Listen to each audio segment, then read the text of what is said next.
Morning and welcome to today's Fort Worth Regional 3 press conference featuring Texas Longhorns head coach Vic Schaefer. We'll begin with an opening statement from Coach Schaefer and then open it up for questions. If you have a question, please raise your hand and one of our assistants will come to you. As a courtesy to everyone in the room, please silence your cell phones when asking a question and state your name and media affiliation. For those joining via Zoom, please use the raise hand function. We'll take questions in the room first and go to Zoom as time permits. Please note that recording press conferences on cell phones or cameras is not permitted. So, Coach, we'll start with your opening statement. Okay, thank you, Russell. Good morning, everybody. Appreciate y'all being here. We're certainly excited to be here. My team is really special. They've really had a great year to replace three starters from our Final Four team a year ago, and for them to play the way they've played. Responded this year during some just a little bit of tough times. They've played really well most of the year, from even back in November with the schedule that we had to trying to navigate the SEC schedule early, and then rebounding and have just played really, really well here the last month. So I couldn't be more proud of a group of young ladies. They are tough. They have played the game the right way. They've prepared every day, and it's been a real joy for me to see them and to see them grow and mature and learn to be accountable a little bit. And again, for me in coaching, it's more than just the X's and O's.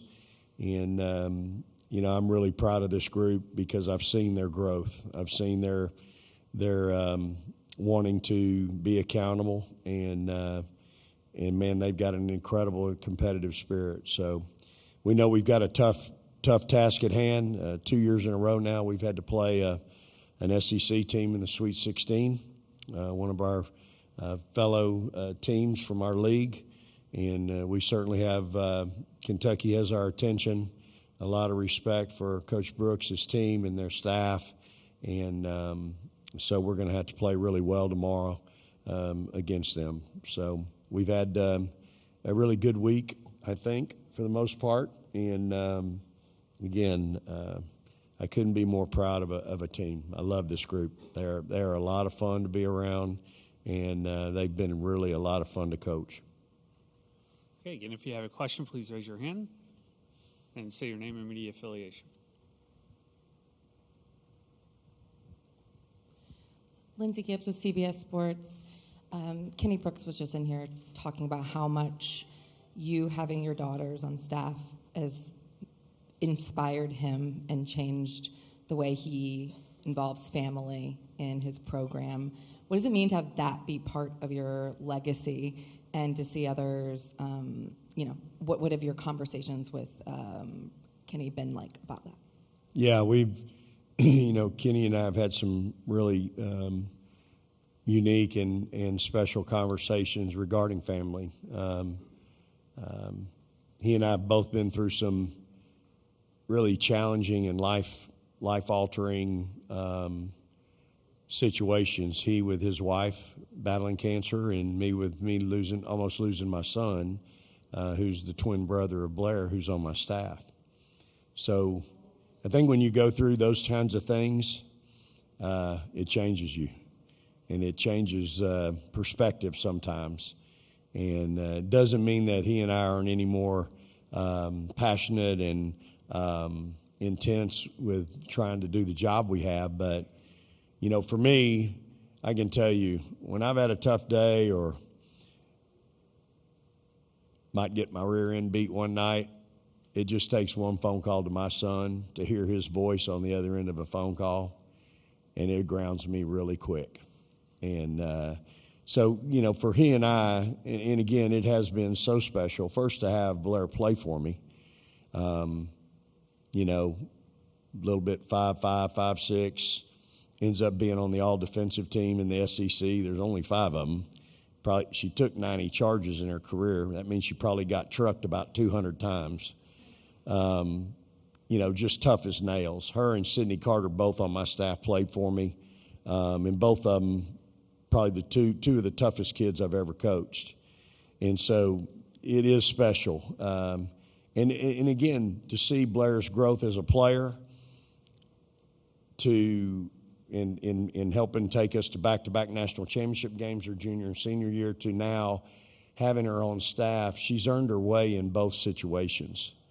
And so for me, I'm so fortunate because I got all my family in Austin. I get to see my son, my daughter, my wife. I could see them every day if I wanted to. And we still try to have family dinners, just like when they were in college. And so it is a really unique, and I count it as a blessing. I mean, the good Lord, He has blessed me in so many different ways, and be able to coach with Blair, first coach her, now coach with her.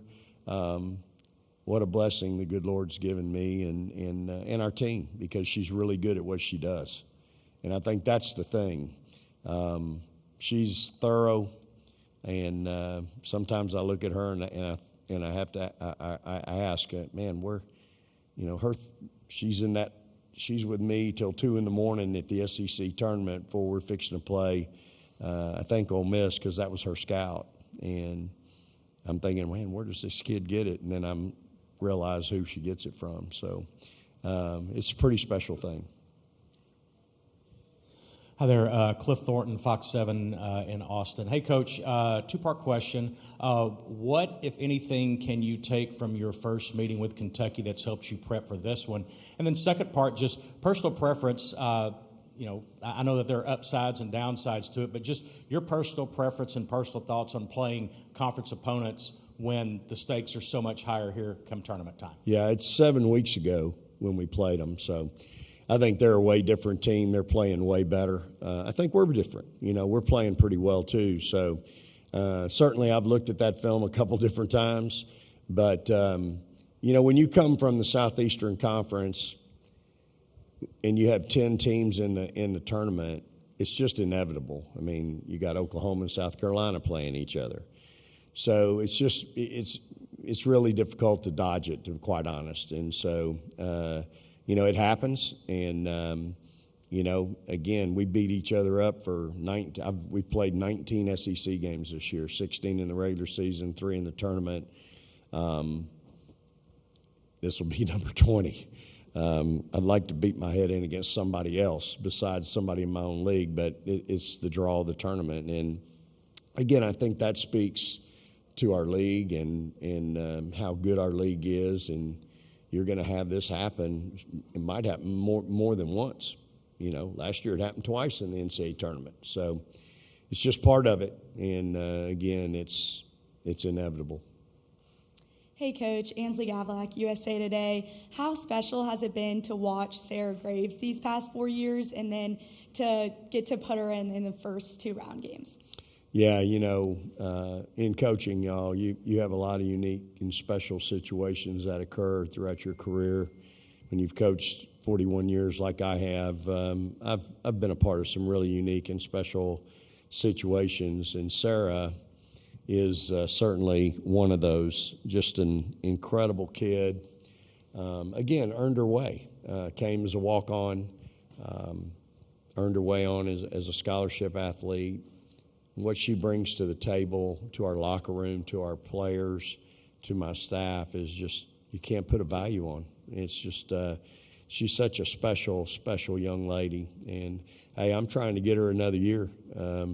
I put her in for 1 minute in the last game of the year. I think her first year with me, just to get my seniors out to honor them on the road. And so I'm trying like heck to get that 1 year back for 1 minute. So if that doesn't happen, I need everybody in here to raise hell. What an injustice that would be, huh? 1 minute, and that's going to cost you a year. And it's not like she's somebody playing 20 minutes a game or 30 minutes a game.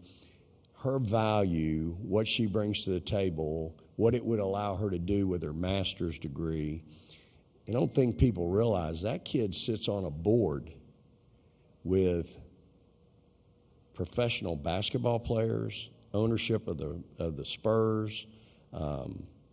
It's a who's who in that room. And Sarah Graves is in that room on that board just like the rest of them. That's how she's looked upon. And so it's really special. She's just a special kid. So I'm happy for her. At the same time, I'm a little selfish. I sure hope I get her one more year. Danny Davis of the Austin American-Statesman. Vic, the Naismith Defensive Player of the Year finalists were announced this week, and there were no SEC players on the list. I'm kind of wondering if that surprised you. And secondly, what are your thoughts about Kentucky's Clara Strack and just what she presents on the defensive end? Yeah, Strack is a great player. She presents a lot of problems, and you have to really, we have to really be cognizant of her and Key and then those shooters. The point guards playing so well. I mean, they got a laundry list of issues for me, and but Strack has just continued, I think, to develop, get better and better. Kenny's done a great job with her, and from a matchup perspective, it's a real challenge, and so she's so long. Like you better put a butt on her because she's a great rebounder. She has that nose for where the ball's coming off from, and I've watched plenty of film on her, so we're going to have to really do a great job. But at the same time, you can't take it's not like you can bring help to double her because they got a couple kids out there can make threes like in their sleep. So it's a team that presents a lot of problems. And again, they're from 7 weeks ago to today, they're just a way different team. And so we're going to have to play really, really well. But she is a special talent, no question, and she certainly has our attention. As far as the Defensive Player of the Year award, I mean, I have to be careful, Danny. I don't want to take anything away from anybody else, on the list. All I'll say is we play in the Southeastern Conference, and it is full of future WNBA players. And I'll take our league against any other league with how many players are in that league, how many future players are going to be in that league, and that's who we have to guard every night. And we'll just leave it at that. We're it's the same in coaching. When I go and I have to coach in this league, like every night I'm going against a future Hall of Famer in some Hall of Fame. It's just that way. Every coach is really good. Every player, every team has a difference player that commands your respect and your attention. And then a lot of nights, some teams have 2 and 3. So, I think our league has plenty of great defensive players. I have to deal with them night in and night out. And, again, I'm not on those committees. I don't make those decisions. But I think when you start having these national awards, you got to get past some of the things that I think they're looking at. You have to look at who these teams are going against night in and night out. I think that's a fair way to do it. And I think for 2 months of the year, we're going in January and February, we're going against the best of the best. It's not like we're just playing 5 or 6 teams in non-conference. We played 5 or 6 in non-conference and went and played 19 in the SEC, right? So, that's what we deal with and our players deal with in this league. So, again, congratulations to those kids that are on that list.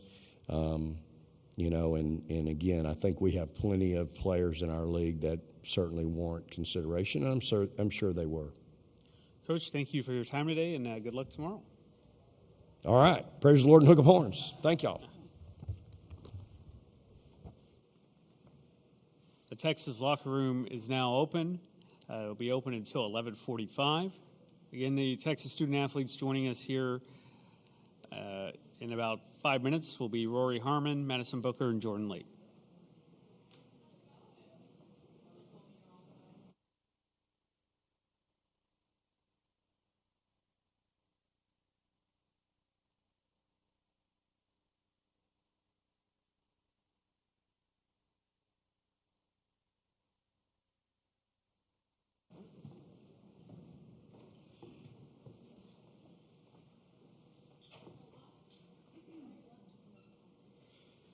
Again, good morning and welcome to today's press conference featuring the Texas Longhorns. Our student athletes on the dais this morning are Rory Harmon, Madison Booker, and Jordan Lee. Before we begin today, if you have a question, please raise your hand. As a courtesy to everyone in the room, please silence your cell phones. And when you ask a question, please indicate who you're asking it to and state your name and media affiliation each time. Just a reminder, there are no recording press conferences on cell phones or cameras. We'll now open it up for questions for the student athletes. Start. Right. Thank you.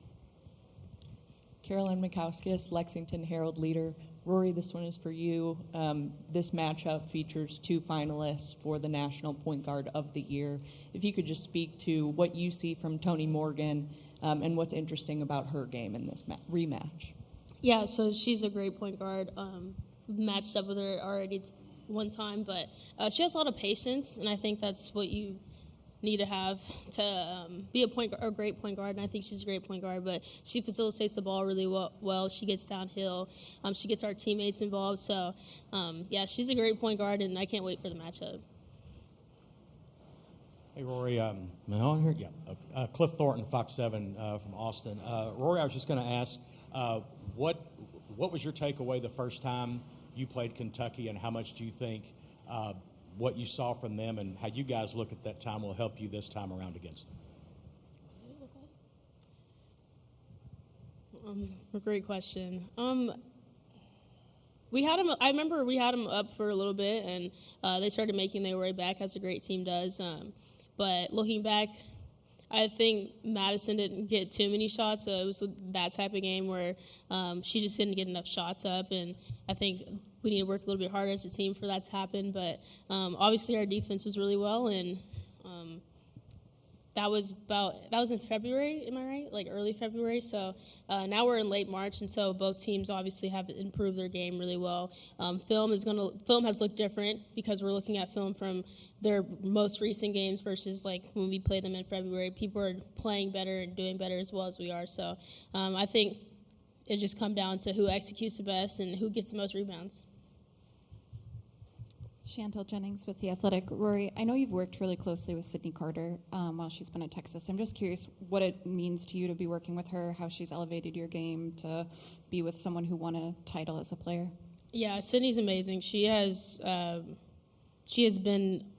had so much support for me throughout my career here, and I've really focused on our relationship, getting that close to someone who is like Sydney Carter, who all she cares about is other people. She's very selfless, and she works out with me. We do a lot of workouts together. She examines my film with me together. Like, my workouts are geared to what I do on the court and what I can do better.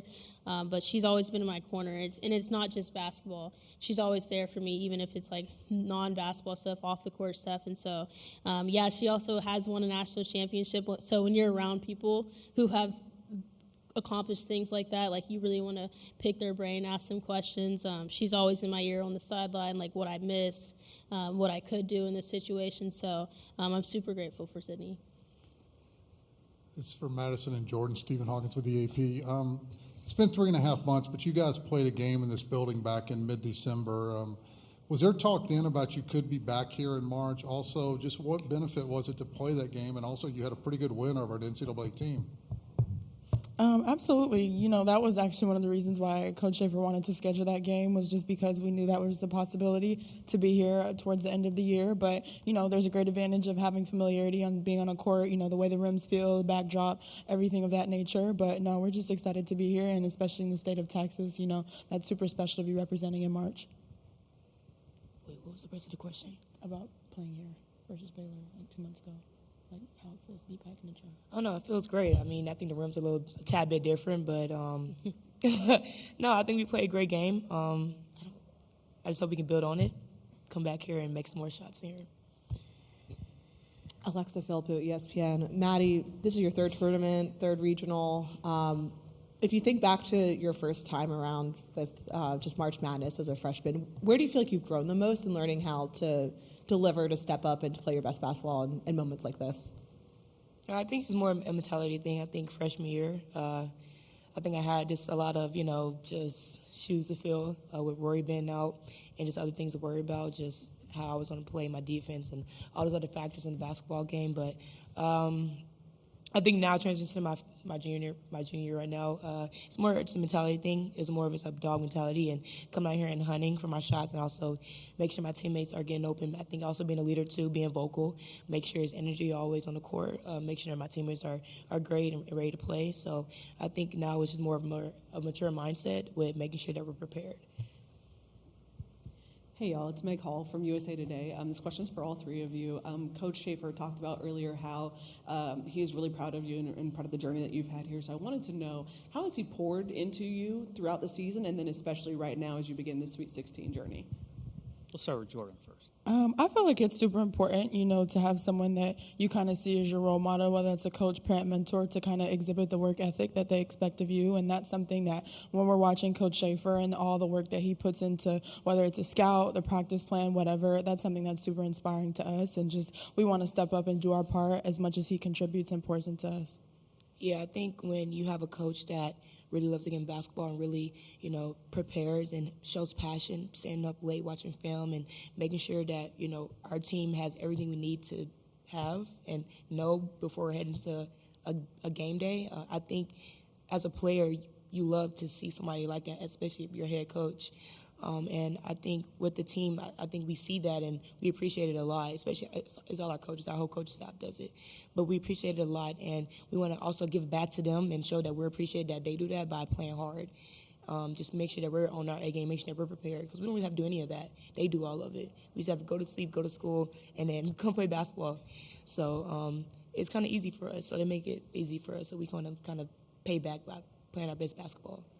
Yeah, what they both said since I'm last, but seeing someone who just is so passionate and competitive, that's me in a nutshell. Like, that is exactly who I am. So whenever you come across somebody like Coach Schaefer who gives that every single day, never misses a day, is very consistent with that type of energy, that's all you want to give on the court. Is you just want to play as hard as you can and play with passion and competitiveness, just like him. Hey, Jordan. John Huang, NOLA Media. Texas comes into this region as the #1 seed. You're going to have a lot of the fan support.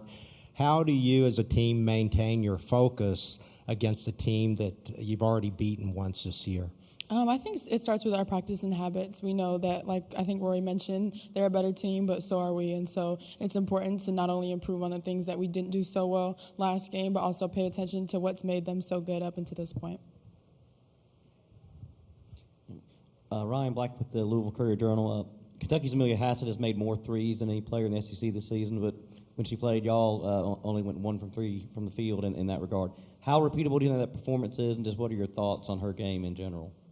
Well, number 8 stepped up and filled that role last time we played them. She went 4 for 5 from 3, so we definitely will have an eye out. That's part of knowing our personnel, and those 2 shooters, I think, make them prolific in their offensive ability to spread the floor. And, Tony Morgan has, I think, averages, 7 or 6 or 7? Yeah. Assist the game, and so, that's something that we're going to be keyed on for our scouting and preparation. Lindsay Gibbs with CBS Sports. Rory, it was an emotional weekend last weekend, obviously, your final moments on campus playing. How are you, in general, balancing the emotions of, any game could be the final game, and the pressure, if you feel it, that comes with it? And also, as a follow-up, thoughts on the WNBA CBA? I'm gonna actually I'll answer that second. But yes, balancing is exactly the word I would use as far as my emotions for just how grateful and honored I am to be able to play at the University of Texas for 5 years and to have a send-off as great as I did in the last game that we just played versus Oregon was amazing, and just have so much support. But I have to focus on trying to win as well. I try to put my emotions aside and all the feelings and the sadness of this being the last run, but you're trying to make it as long as possible, so you got to really focus in and lock in on the game at hand. But also, as far as the CBA for the WNBA, I'm super grateful that the people who were heavily involved in that stood on business and handled it the way they needed to. It's very great for everyone, not just the players that are in the league now, but players trying to get to the league. And so I'm super grateful. I'm happy. It puts a really big smile on my face to see that they accomplished something that they've been working so hard for.